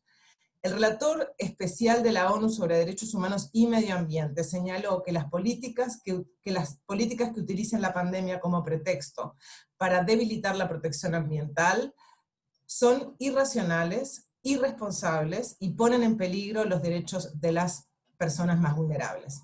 También afirmó que los científicos nos advierten que la deforestación, la agricultura industrial, el comercio ilegal de vida silvestre, el cambio climático y otros tipos de degradación ambiental aumentan el riesgo de futuras pandemias, elevando la probabilidad de graves violaciones de derechos humanos. Por eso la labor de las personas defensoras de derechos humanos en el contexto actual debe ser reconocido y legitimado firmemente por los estados, asegurando que puedan ejercer su trabajo sin represalias o amenazas para enfrentar de manera conjunta la crisis. Los estados deben ser enfáticos y claros en que la defensa de los derechos humanos es una actividad fundamental, también durante los periodos de emergencia sanitaria, y reconocer las contribuciones de la sociedad civil, incluidas las personas defensoras de derechos humanos, los trabajadores de medios de comunicación, las instituciones nacionales de derechos humanos. Tal como indicó nuestra alta comisionada Bachelet en la última sesión del Consejo de Derechos Humanos el pasado septiembre, las personas defensoras de derechos humanos y activistas de la sociedad civil pueden ayudar a las autoridades para identificar y resolver las deficiencias en sus respuestas al COVID. Desde la Oficina Regional promovemos la adopción de medidas para garantizar que la sociedad civil y las personas defensoras continúen en contacto con las comunidades afectadas para la promoción, la vigilancia y la prestación de servicios. Y además alentamos a las autoridades que se investiguen y enjuicien con decisión a los autores de ataques en contra de personas defensoras de derechos humanos y del medio ambiente, así como que se les provea con medidas efectivas de protección. En el discurso ya mencionada, la alta comisionada manifestó que las graves repercusiones socioeconómicas de la pandemia del COVID deberían alentar a todos los agentes sobre la urgencia de abordar las profundas desigualdades en la región en materia de desarrollo. La única forma de lograr una recuperación sostenible será abordar las causas fundamentales de las desigualdades, la exclusión y la discriminación. En un, esperemos que futuro cercano, enfrentaremos el crucial desafío de un nuevo escenario que será el de la recuperación. En él, las personas defensoras de derechos humanos deben contar con todas las garantías para participar en la construcción colectiva de políticas que aseguren que las personas estarán en el centro de las decisiones y que los derechos humanos serán la guía para garantizar la inclusión de todas las personas y la no discriminación. Muchas gracias. Tenemos ahora varias preguntas. Yo tengo que abrir una pantalla, las voy a ir leyendo y a quién están dirigidos, cuál es la pregunta o comentario y quién realiza la pregunta. Y así después los panelistas pueden ir contestando.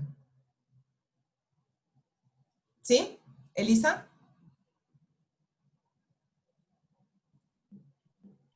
Sí, Paula, le puedes leer las preguntas y van contestando, le lees a uno y contesta a la persona. Perfecto, muy bien, listo.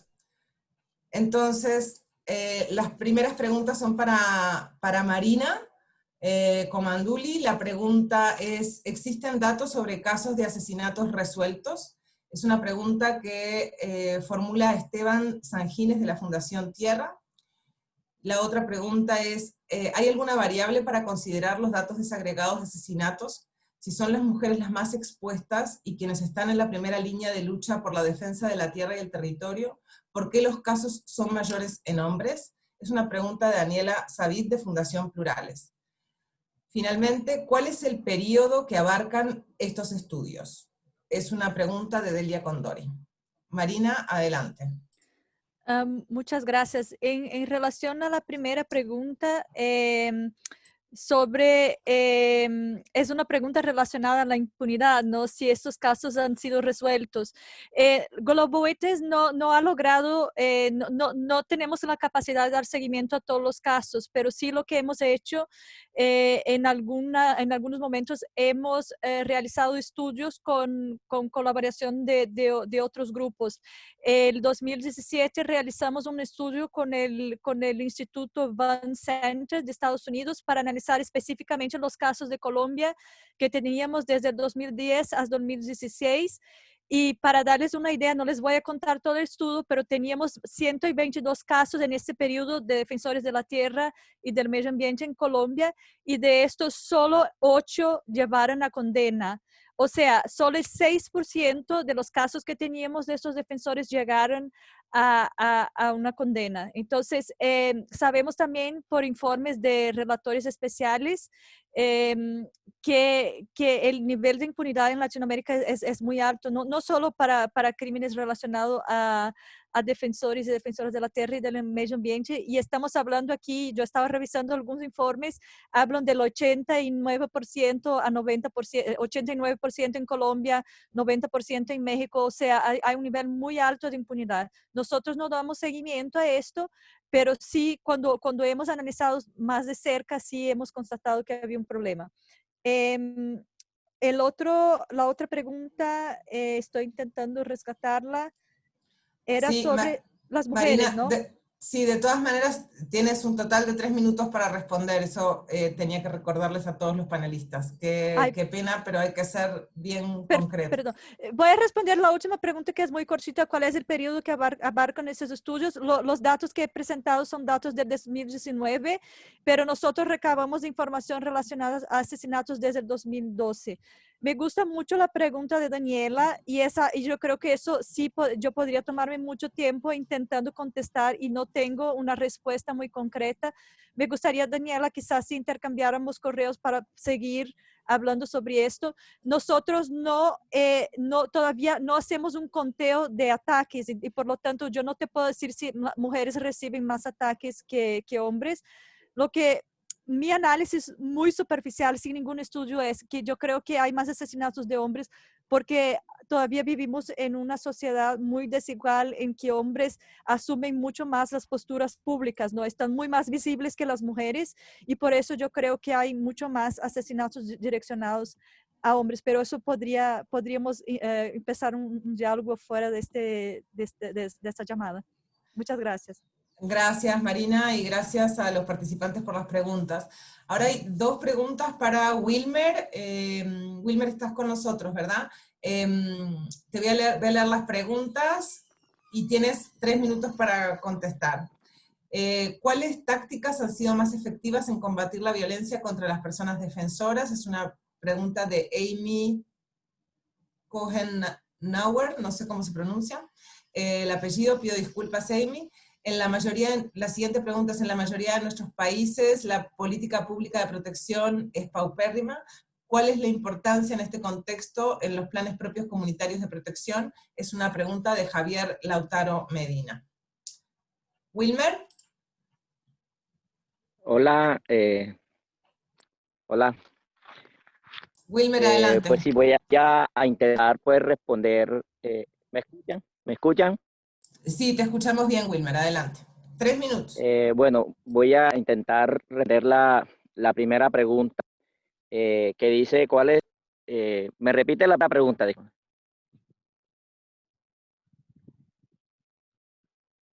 Paula, tu micro, perdona. Paula, tu micrófono está apagado. Perdón. La primera es: ¿cuáles tácticas han sido más efectivas para combatir la violencia contra las personas defensoras?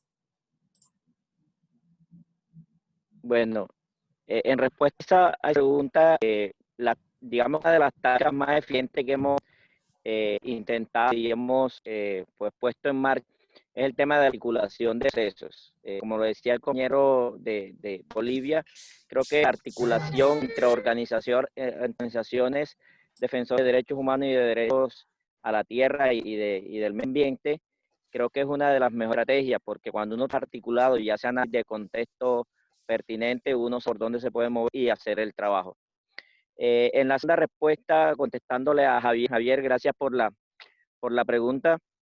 Yo creo que los planes de autoprotección comunitaria juegan un papel fundamental y relevante, ya que de este plan amarramos estrategias, digamos, colectivas para poder lograr minimizar un poco los impactos de esta violencia. Entonces, creo que es una estrategia que ha venido funcionando en la medida en que hemos venido implementando esos planes de protección tanto colectiva como individual.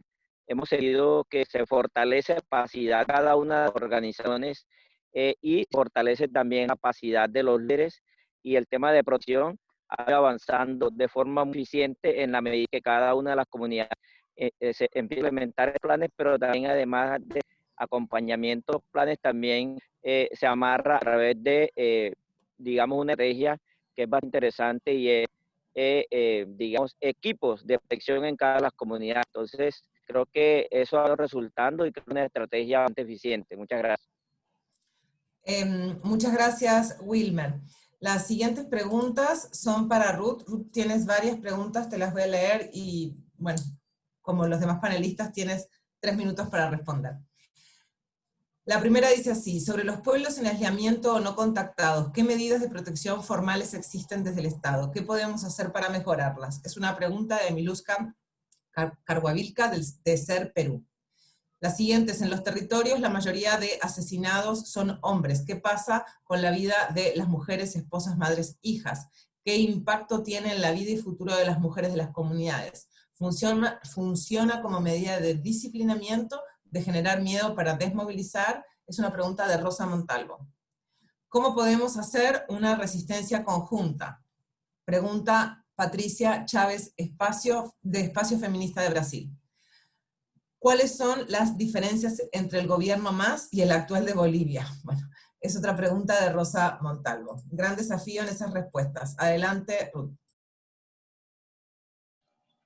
Muchas gracias, Paula, y gracias a quienes están formulando las preguntas. Lo primero que yo quería decir es que quiero terminar de cerrar mi presentación que llamaba a las instituciones, organizaciones de defensa de derechos internacionales, prestar atención preventivamente, ¿no? A no esperar que nos asesinen o a que nos metan a la cárcel. O sea, las acciones tienen que ser preventivas, ¿no? Y para una mejor defensa de los defensores. Sobre la pregunta, bueno, yo había notado de Miluska sobre pueblos no contactados, bueno, ninguna absolutamente, por el contrario, tanto el gobierno anterior de Evo Morales como este ha continuado incendiando los bosques, que son los territorios justamente de los pueblos indígenas. Están reconocidos en el artículo 31 de la Constitución en Bolivia para proteger a los pueblos indígenas, pero los gobiernos han omitido cumplir la Constitución y los convenios internacionales. La segunda pregunta sobre qué hombres son asesinados. En Bolivia, por lo menos, registrados así oficialmente, no hemos tenido asesinatos, pero sí sabemos en las poblaciones de tierras altas que han sido criminalizados, judicializados y hasta asesinados, ¿no? Entonces, no se van registrando en Bolivia, son más bien como que ocurrieran de otra manera y no está vinculado a la defensa de derechos. Pero creo que eso es como para intimidar a las mujeres, porque somos al final las mujeres las que cargamos con las consecuencias de lo que pueda ocurrir a cualquier miembro de nuestra familia.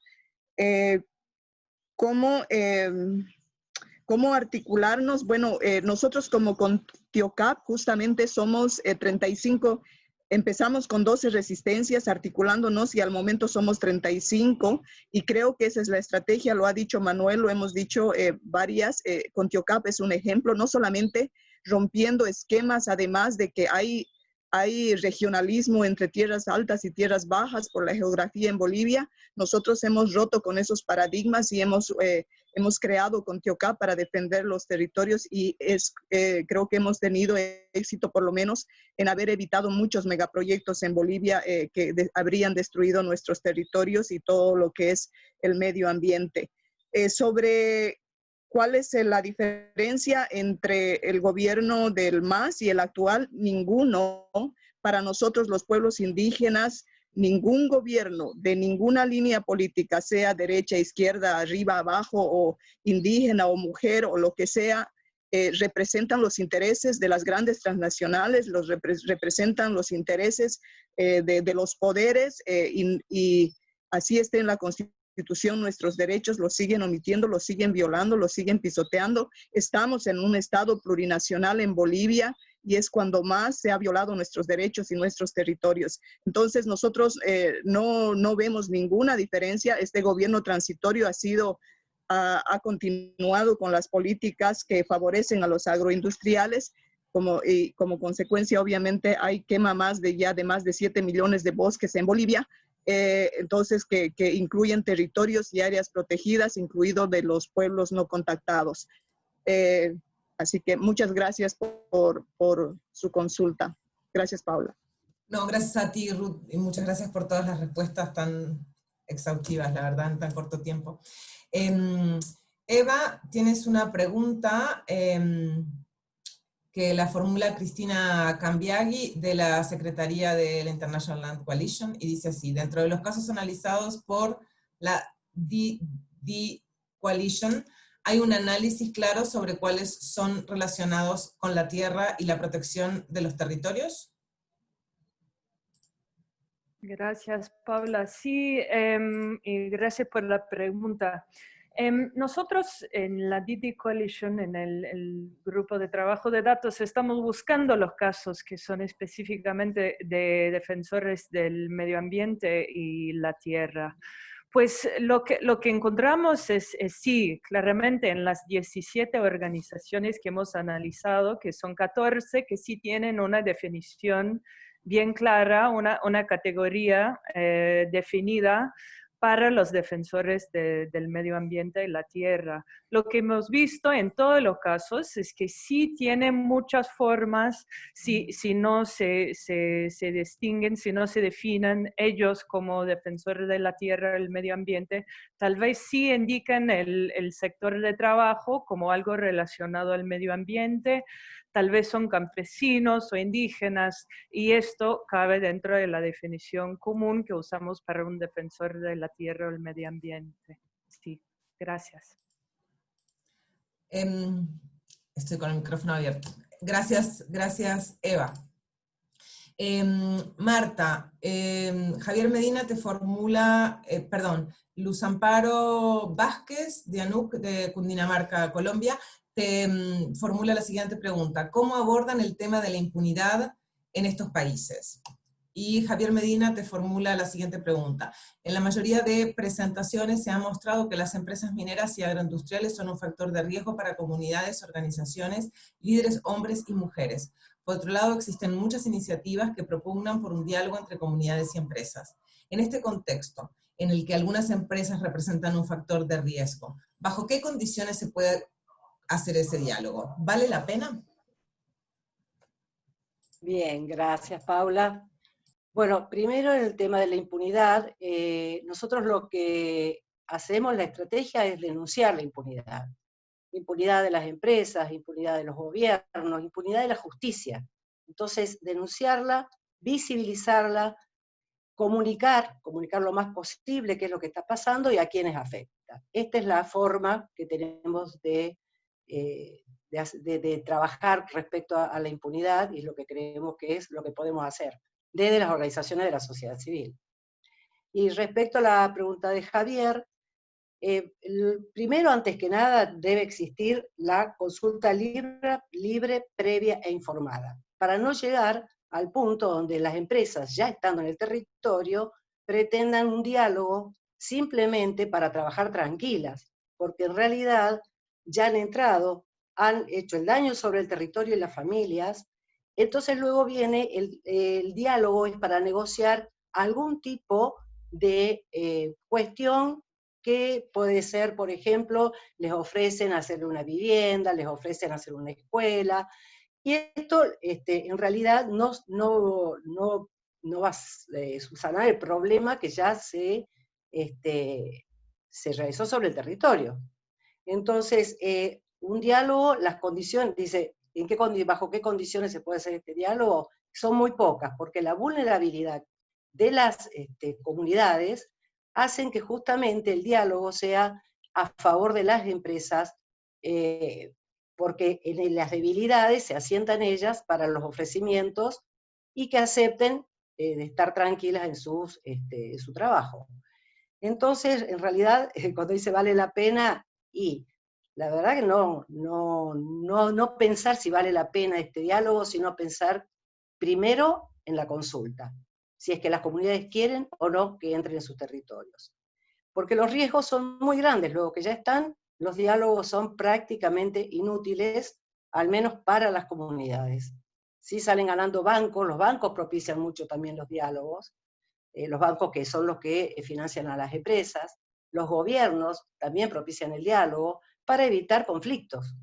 Entonces, la idea sería de que no llegar al punto de ese diálogo donde la vulnerabilidad de las comunidades no les va a permitir salir ganadoras en este diálogo.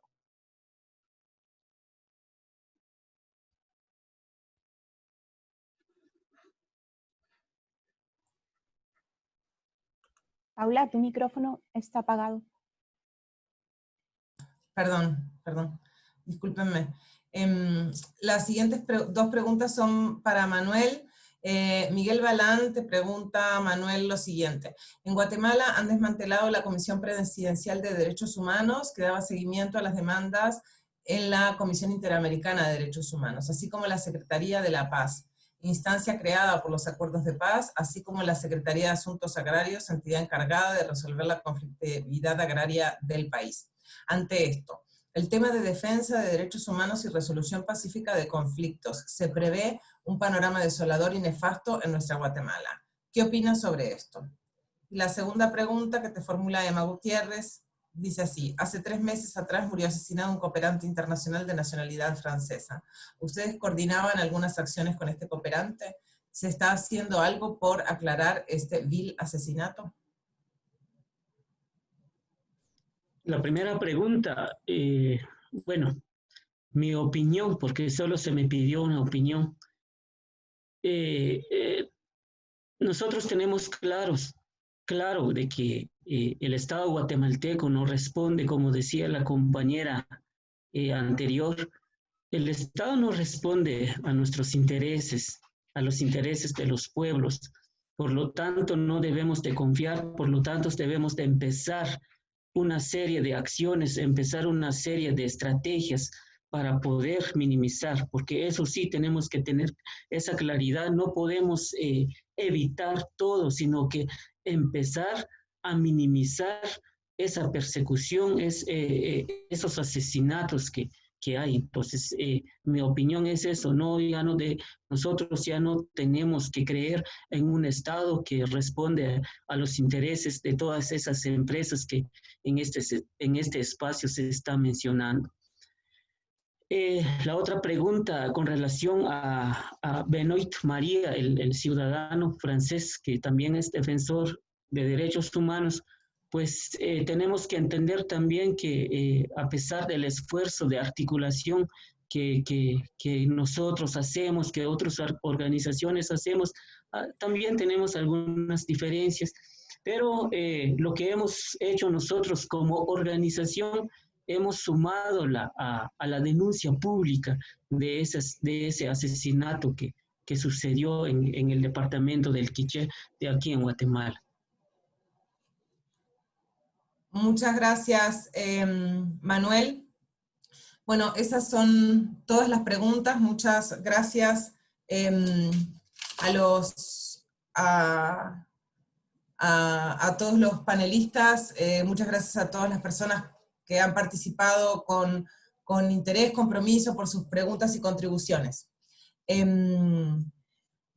Ahora le voy a dar la palabra, ya casi al final de nuestro encuentro, a Hernando Silva, de la organización Observatorio Ciudadano y facilitador de la iniciativa de protección de defensores y defensoras de la tierra y el territorio. Hernando, te escuchamos. Hola, muy buenas tardes desde acá, desde el sur de Chile. Primero que todo agradecer a la ILC, a la Oficina del Alto Comisionado por apoyar la materialización de esta importante actividad que nos permite a todos y todas tener un panorama de lo que ocurre en nuestro continente, que son condiciones que duelen, que es una lástima que desgraciadamente quienes realizan la labor de defensa de la tierra y la naturaleza tengan una respuesta tan cruenta por parte de la institucionalidad y el modelo de desarrollo. Pero esto nos abre desafíos y es en base a eso que quiero ocupar este espacio, porque tenemos desafíos que nos deben llevar a coordinarnos desde las distintas redes en las que participamos para ver cómo afrontar la situación que viven los defensoras y los defensores en nuestro continente. Y así que hay vías en las cuales tenemos que incidir, como por ejemplo está el acuerdo de Escazú, que mucho se está hablando en el chat. Sabemos que recién 10 estados han ratificado el acuerdo y necesitamos avanzar a lo menos a 11 suscripciones para que el acuerdo empiece a implementarse de manera plena, el cual en uno de sus articulados reconoce de manera explícita la condición de los defensores y defensoras del medio ambiente y la imperiosidad del Estado de protegerlo y de llevar adelante acciones positivas que permitan su protección. Entonces, desde esa perspectiva que queremos invitarlos a sumarse a algunas campañas que vamos a iniciar próximamente para que los estados, como por ejemplo el Estado de Chile, que no han ratificado hasta ahora el Acuerdo de Escazú, podamos generar y aglutinar fuerza social y política mediante la cual podamos generar instancias que lleven a los estados a necesariamente poder hacer la ratificación correspondiente de este instrumento para avanzar en la protección efectiva de la labor de las defensoras y los defensores. Pero también es importante fortalecer las redes, es importante articularnos entre las actoras y los actores de sociedad civil, pueblos indígenas, comunitarios, para poder generar instancias de encuentro como esta, en virtud de las cuales podamos establecer acuerdos en común que nos permitan poder levantar una agenda regional para hacer frente a la terrible situación que es la que vive nuestro continente. Desde esa perspectiva, poder generar un trabajo que pueda derivar, tal como se le preguntaba al relator, en la materialización de instrumentos vinculantes para los estados a nivel interamericano en relación al reconocimiento de la condición de defensora y defensor de derechos humanos. También anclarse y utilizar los mecanismos reconocidos por el Sistema de Naciones Unidas en relación a la responsabilidad de las empresas y los estados en materia de derechos humanos, para poder exigir de esa forma el respeto y la protección de quienes realizan esta tan importante labor. Entonces, sin quitar más tiempo, ya estamos terminando, agradecerles a todas y todos su participación, manifestar la disponibilidad desde la iniciativa de protección de defensoras y defensores de la ILC para poder articularnos y ponernos a disposición de la construcción de redes mediante las cuales podamos avanzar en este objetivo, que si bien suenan un poco ambiciosos, creo que están al alcance de todos y todas si le ponemos suficiente corazón y ganas. Así que eso, muchas gracias, que tengan muy buenas tardes y ya nos estaremos encontrando próximamente en otro evento. Muchas gracias, Hernando, por este llamado a la acción conjunta. Bueno, ya estamos finalizando, así que este riquísimo intercambio, quiero agradecer especialmente al International Land Coalition de América Latina y el Caribe por su iniciativa y liderazgo, a todas las personas panelistas que han contribuido desde la experiencia de sus organizaciones, las suyas personales con base en la evidencia, sus visiones y sus propuestas. Nuevamente, gracias a las personas asistentes, participantes hoy, les estaremos enviando una encuesta a sus correos para recoger sus opiniones, y entiendo que también van a copiar el enlace en el chat. Queremos invitar a continuar participando en las conferencias que se desarrollan como parte del Foro de la Tierra hasta el viernes 16. Y los invitamos a la sesión de mañana, a todas y todos, para participar en la sesión relativa a acaparamiento de tierras e impacto en las mujeres rurales, desafíos en tiempos de pandemia. Es una sesión especial que se desarrolla en el marco del Día Internacional de la Mujer Rural. Creo que con esto cerramos. Muchas gracias. Continuaremos entonces trabajando colectivamente, sin pausa, y renovando cada día nuestro compromiso con la promoción y defensa de los derechos humanos. Buena jornada. Muchas gracias.